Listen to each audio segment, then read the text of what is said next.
नमस्कार, आप देख रहे हैं वॉइस ऑफ हाउस। मैं हूं आपके साथ पलक शर्मा।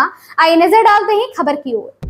बांग्लादेश में राजनीतिक संकट पर आजाद समाज पार्टी काशीराम के अध्यक्ष और सांसद चंद्रशेखर आजाद ने कहा, बांग्लादेश की यह स्थिति कैसे हुई।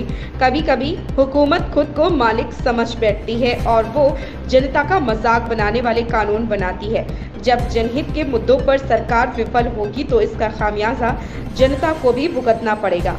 हमें ध्यान रखना चाहिए कि इस तरह का कोई नुकसान हमारे देश में ना हो। भारत सरकार का विरोध को कुचलने के बजाय चर्चा करके उसे कम करने का प्रयास करना चाहिए।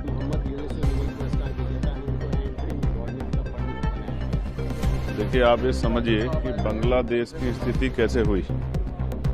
ये जो कभी कभी हुकूमतें अपने आप को मालिक समझ बैठती हैं और वो उस तरह के कानून बनाती है, जनता का मजाक उड़ाती है, तब ये खामियाजे भुगतने पड़े। मैंने सरकार से कहा था और मैंने सरकार विपक्ष दोनों से उनकी राय पूछी थी। यहाँ भी रिजर्वेशन को लेकर एक बहुत बड़ा मुद्दा हुआ है, सुप्रीम कोर्ट का ऑर्डर आया है, लेकिन जिस तरह सरकार ने और विपक्ष ने चुप्पी थाम रखी है तो ये लगता है कि लोगों में गुस्सा बढ़ रहा है।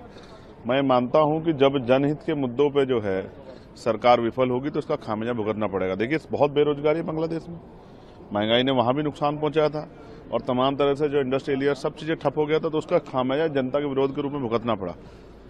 बिल्कुल हमारा पड़ोसी मुल्क है, हमारे बहुत अच्छे रिश्ते रहे हैं उनसे लंबे समय तक।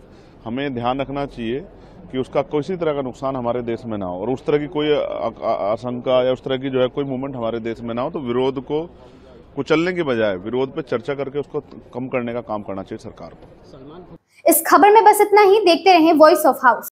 लेटेस्ट अपडेट से जुड़े रहने के लिए हमारे चैनल वॉइस ऑफ हाउस को सब्सक्राइब करें, लाइक करें और बेल आइकन दबाना बिल्कुल ना भूलें।